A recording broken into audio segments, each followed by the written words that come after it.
नमस्कार दोस्तों, मैं मुकेश आप सभी का स्वागत करता हूं। दोस्तों, आज मैं आप सबको टेंस यानी कि काल का आज मैं तीसरा प्रकार बताऊंगा, जो है फ्यूचर टेंस यानी कि भविष्य काल। तो जानिए भविष्य काल किसे कहते हैं और यह कितने प्रकार का होता है। फ्यूचर टेंस यानी कि जो समय हम लोगों का अभी नहीं आया है, जो समय हम लोगों का अभी आने वाला है, उसे हम लोग कहते हैं फ्यूचर यानी कि भविष्य काल कहते हैं।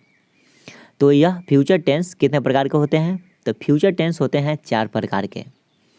फ्यूचर टेंस कितने प्रकार के होते हैं? फ्यूचर टेंस होते हैं 4 प्रकार के। और इसमें क्या मैं आज पहला प्रकार बताऊंगा इस वीडियो में। जो पहला प्रकार है वह है सिंपल फ्यूचर टेंस। इसी के और अलग नाम से जाना जाता है फ्यूचर इंडेफिनिट टेंस। यह दोनों का मतलब एक ही होता है। तो चलिए जानते हैं इसका पहचान। आखिर कैसे हम पहचानेंगे कि यह जो वाक्य है किस टेंस का है। तो देखिए ध्यान से और याद जरूर कीजिएगा। जिस हिंदी क्रिया के अंत में गा, गी, गे इत्यादि लगा हो उसे हम लोग बोलते हैं सिंपल फ्यूचर टेंस या फ्यूचर इंडेफिनिट टेंस। यह दोनों का मतलब एक ही होता है। तो समझ में आ गया कि फ्यूचर टेंस 4 प्रकार के होते हैं और सिंपल फ्यूचर टेंस का क्या पहचान है। तो याद अच्छी तरह से कीजिएगा, आपको अच्छी तरह से समझ में आ जाएगा।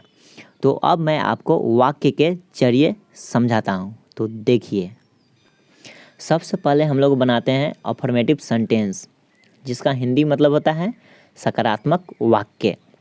तो पहला वाक्य जो है वह देखिए, मैं पटना जाऊँगा।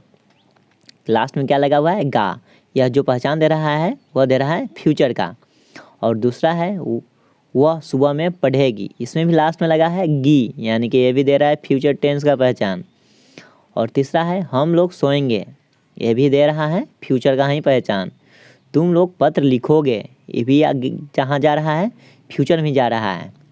तो इस तरह के जो वाक्य होते हैं, इस तरह के वाक्य को हम लोग बोलते हैं अफर्मेटिव सेंटेंस यानी कि सकारात्मक वाक्य। तो देखिए इस तरह के सेंटेंस को आखिर हम अंग्रेजी में कैसे बनाएंगे। जो इसका जो बनावट है सो देखिए, सबसे पहले हम लोग लिखते हैं सब्जेक्ट, जिसके द्वारा जो काम होने वाला है, जो करने वाला है, उसी को बोलते हैं सब्जेक्ट। उसके बाद लिखते हैं शैल या विल, इन दोनों में से कोई एक ही लिखते हैं। उसके बाद लिखते हैं वर्ब, वन यानी कि वर्ब का पहला रूप। और उसके बाद जो सेंटेंस में यानी कि वाक्य में जो बच जाता है उसे लिखते हैं, जिसे हम लोग कहते हैं ऑब्जेक्ट। सेंटेंस को अंग्रेजी में बनाने से पहले मैं आपको पहले बता दूं शैल का प्रयोग कहाँ करेंगे और विल का प्रयोग कहाँ करेंगे। तो देखिए ध्यान से और याद जरूर कीजिएगा। शैल का प्रयोग आई और बी के साथ करेंगे। शैल का प्रयोग कहाँ करेंगे? आई और बी के ही साथ करेंगे, इसके अलावा किसी के साथ नहीं करेंगे। और विल का प्रयोग we, you, he, she, it, name and singular and plural subject के साथ करेंगे। समझ में आ गया? तो अब मैं आपको बताऊंगा यह जो ऊपर वाक्य दिए गए थे इसको इंग्लिश में ट्रांसलेट करना। तो चलिए बनाकर आपको बताते हैं। पहला जो वाक्य है मैं पटना जाऊंगा, तो इसका अंग्रेजी बनेगा I shell go to Patna, बन गया।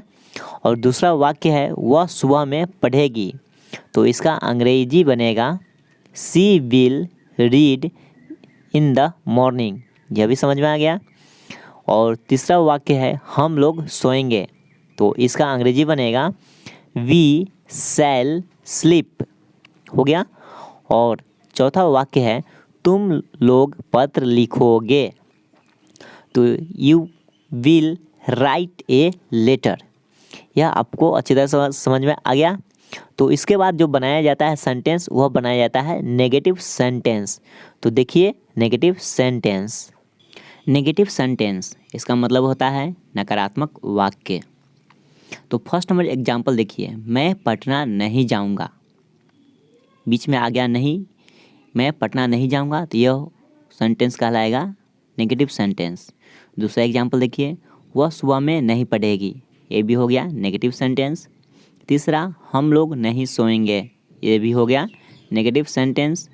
और चौथा तुम लोग पत्र नहीं लिखोगे, यह भी हो गया नेगेटिव सेंटेंस। और इस तरह के वाक्य को हम लोग बोलते हैं नेगेटिव सेंटेंस। तो देखिए इसे हम लोग अंग्रेजी में कैसे बनाएंगे, इसका बनावट क्या होगा।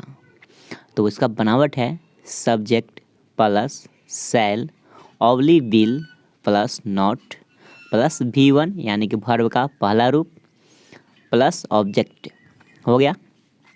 तो फर्स्ट नंबर एग्जांपल था मैं पटना नहीं जाऊंगा, तो इसका अंग्रेजी बनेगा I shall not go to Patna बन गया। और दूसरा बनेगा वह सुबह में नहीं पढ़ेगी, तो इसका बनेगा she will not read in the morning हो गया। और तीसरा है एग्जाम्पल हम लोग नहीं सोएंगे, तो इसका अंग्रेजी होगा वी शैल नॉट स्लीप हो गया। और चौथा है तुम लोग पत्र नहीं लिखोगे, तो इसका बनेगा अंग्रेजी you will not write a letter. तो आपको यह अच्छी तरह से समझ में आ गया। तो इसके बाद बनाया जाता है इंट्रोगेटिव सेंटेंस। तो अब देखिए इंट्रोगेटिव सेंटेंस। इंट्रोगेटिव सेंटेंस जिसका मतलब होता है प्रश्नवाचक वाक्य। ऐसा वाक्य जिसकी शुरुआत में क्या आए उसको बोलते हैं इंट्रोगेटिव सेंटेंस।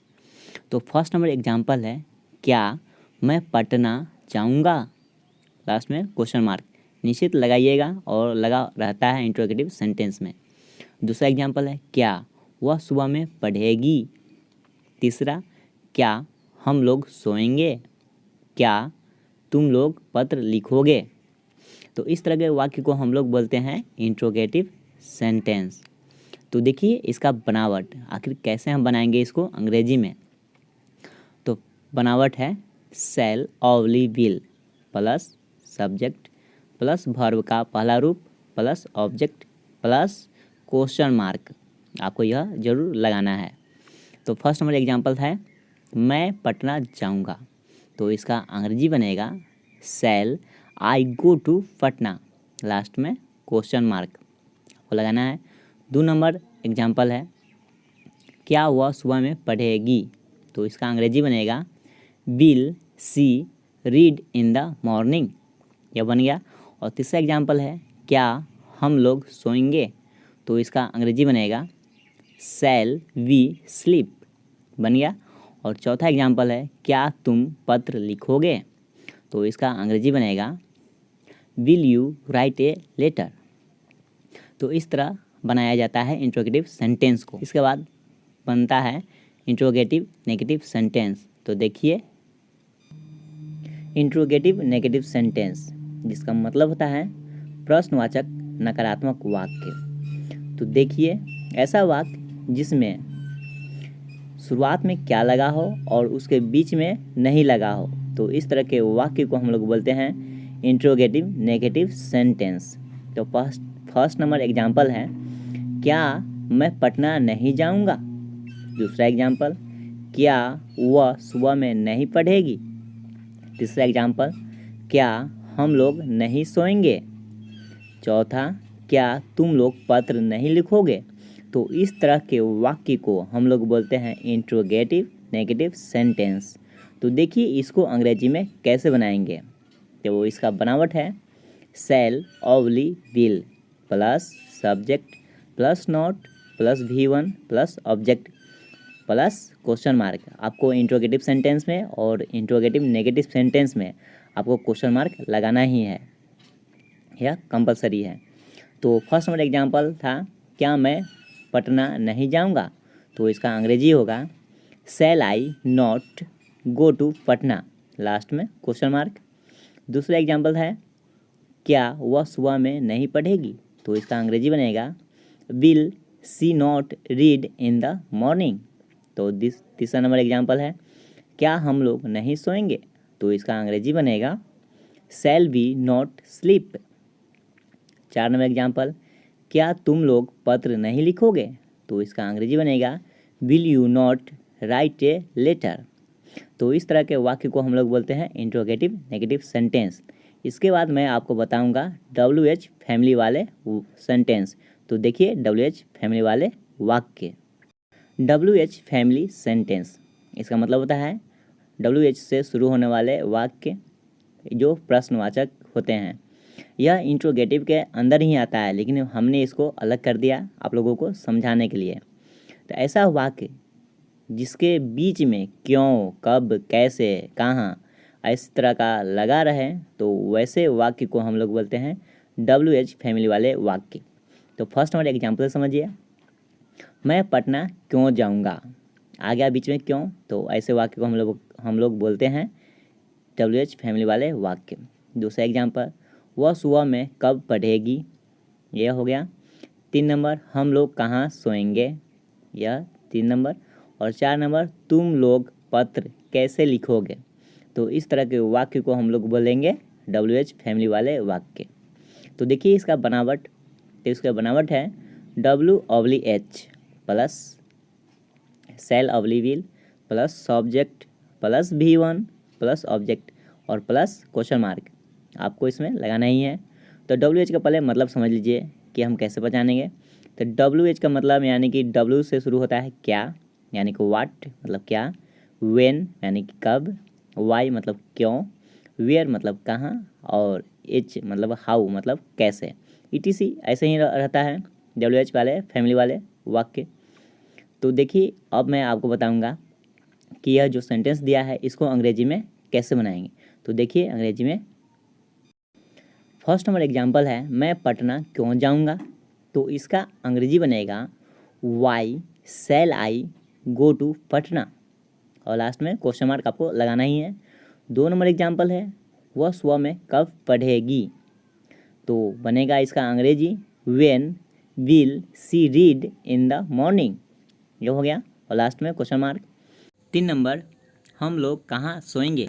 तो इसका अंग्रेजी बनेगा विल शैल वी स्लीप, और लास्ट में क्वेश्चन मार्क। और 4 नंबर एग्जांपल है, तुम लोग पत्र कैसे लिखोगे। तो इसका अंग्रेजी बनेगा how will you write a letter, last में क्वेश्चन मार्क। तो इस तरह के वाक्य को हम लोग बनाते हैं, कहते हैं WH फैमिली वाले वाक्य। और इसी में बनता है WH फैमिली नेगेटिव सेंटेंस।